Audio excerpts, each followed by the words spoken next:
Assalamualaikum warahmatullahi wabarakatuh.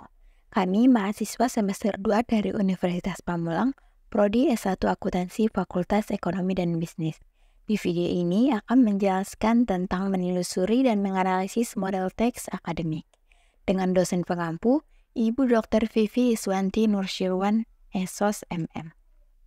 Di mana kelompok kami yang beranggotakan saya, Rizka Hanifah, dengan NIM 23 10 11 20 15 25. Nama saya Zulfin Astri dengan NIM 2310 11 20 17 36.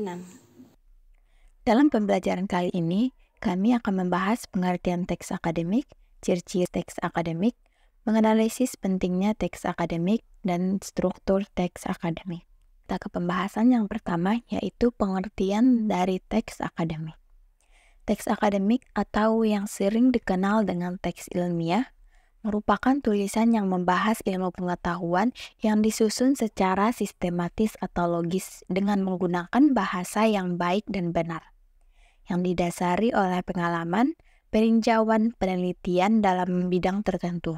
Berbeda dengan teks non-akademik, di mana teks non-akademik ini teks yang biasanya ditulis untuk tujuan komunikatif, menghibur, atau memberikan informasi kepada pembaca umum, bukan untuk keperluan akademis ataupun ilmiah. Ciri-ciri teks akademik. Yang pertama, mengungkapkan sesuatu permasalahan secara logis, di mana logis yang dimaksud adalah pengorganisasian informasi dan argumen dalam teks harus mengikuti alur dan struktur pikiran yang jelas. Misalnya, dimulai dari pendahuluan, metodologi, hasil, pembahasan, dan kemudian kesimpulan. Ciri yang kedua yaitu pendapat yang dikemukakan berdasarkan fakta. Teks akademik harus menyajikan informasi yang didasarkan pada fakta, penelitian, analisis, dan argumen yang didukung oleh bukti yang objektif. Tidak boleh dikemukakan dengan berdasarkan imajinasi, perasaan, pendapat yang bersifat subjektif. Ciri yang ketiga yaitu bahasa yang digunakan bersifat lugas, di mana lugas yang dimaksud adalah bahasanya yang sederhana, jelas, mudah dipahami, dan tidak membingungkan. Jenis-jenis teks ilmiah atau akademik. Yang pertama, buku. Buku yang dimaksud adalah buku pembelajaran, bukan buku dongeng ataupun cerita novel. Yang kedua, artikel, yaitu sebuah tulisan singkat tentang pendapat seseorang mengenai suatu objek tertentu, yang biasanya terbit di media cetak, majalah, atau situs web. Selanjutnya ada laporan. Laporan adalah dokumen yang berisi informasi, data, analisis, dan kesimpulan tentang suatu peristiwa tertentu. Yang keempat ada proposal, di mana proposal adalah dokumen yang berisi rencana atau usulan tertulis mengenai suatu kerja atau kegiatan. Kegunaannya untuk meyakinkan pembaca bahwa proyek atau program yang diajukan itu layak untuk dilaksanakan. Yang kelima ada paper atau makalah. Paper dan makalah ini hampir sama. Pembedanya salah satunya ada pada struktur, di mana paper menggunakan abstrak, pendahuluan, metode, hasil pembahasan, kesimpulan, daftar pusaka.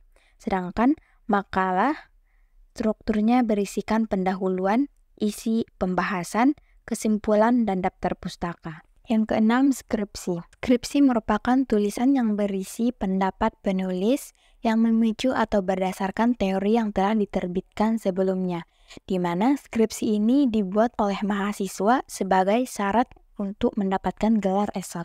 Yang keenam ada tesis. Tesis merupakan karya ilmiah yang dibuat oleh mahasiswa juga, tetapi tesis ini dibuat untuk menyelesaikan program S2 yang sifatnya lebih mendalam dibandingkan skripsi. Yang terakhir ada disertasi, di mana disertasi adalah karya tulis yang memaparkan temuan penulis dari suatu pendapat yang kemudian dibuktikan secara ilmiah.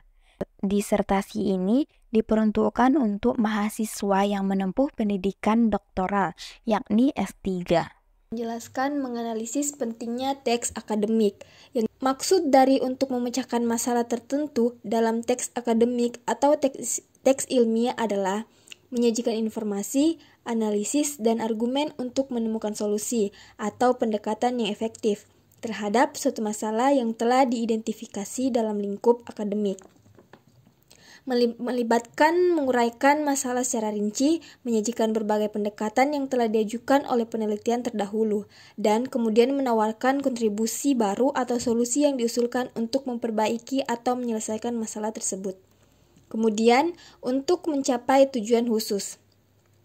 Mencapai tujuan khusus dalam teks akademik maksudnya untuk memenuhi atau mencapai hasil tertentu yang telah ditetapkan dalam penulisan akademik. Tujuan khusus ini bisa berupa menyampaikan argumen, menyampaikan temuan penelitian, menguji hipotesis, atau menguraikan konsep secara rinci. Dalam konteks teks akademik, mencapai tujuan khusus memastikan bahwa penulis berhasil menyampaikan pesan atau informasi dengan jelas, tepat, dan sesuai dengan standar akademik yang berlaku. Kemudian yang ketiga, menambah pengetahuan, ilmu tentang suatu pokok masalah. Tujuan yang ketiga yaitu menambah pengetahuan ilmu tentang suatu pokok masalah. Nah, jadi kita bisa tahu bagaimana cara menyelesaikan masalah dengan baik setelah mempelajari atau memahami teks akademik tersebut. Kemudian yang keempat, untuk membina kemampuan berpikir ilmiah bagi penulisnya.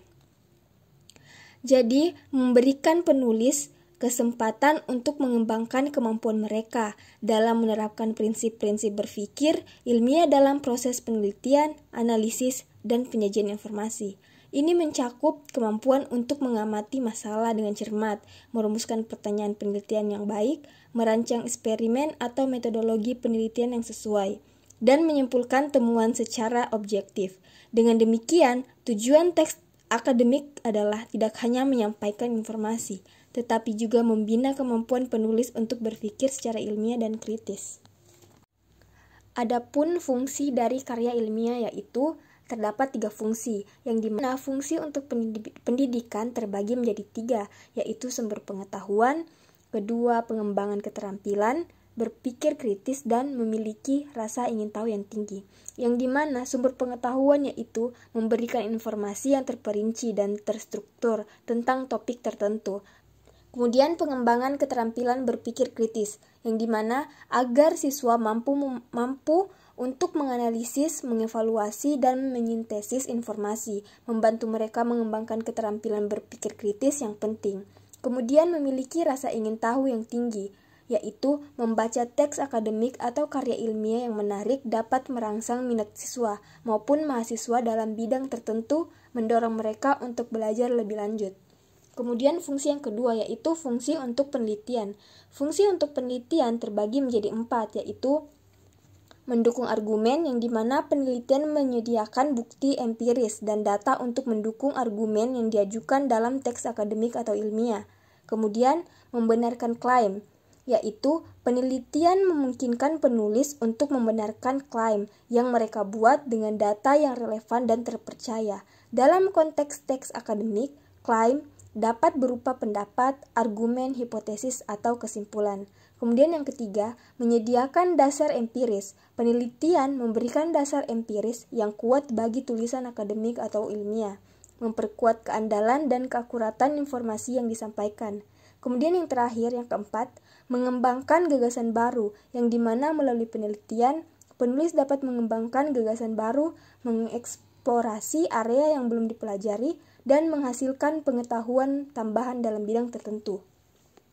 Kemudian ada fungsi fungsional, yaitu fungsi terakhir dari karya ilmiah, yang dimana fungsi fungsional dalam tujuan teks akademik atau karya ilmiah adalah untuk menyampaikan informasi secara jelas, logis, dan terstruktur agar pembaca dapat memahami dan mengevaluasi argumen atau temuan yang disajikan. Kemudian terdapat struktur membuat teks ilmiah. Struktur penulisan teks ilmiah dapat bervariasi, tergantung pada jenis dan tujuan penulisan. Misalnya, penulisan laporan penelitian ilmiah biasanya memiliki struktur yang berbeda dibandingkan dengan penulisan artikel ilmiah.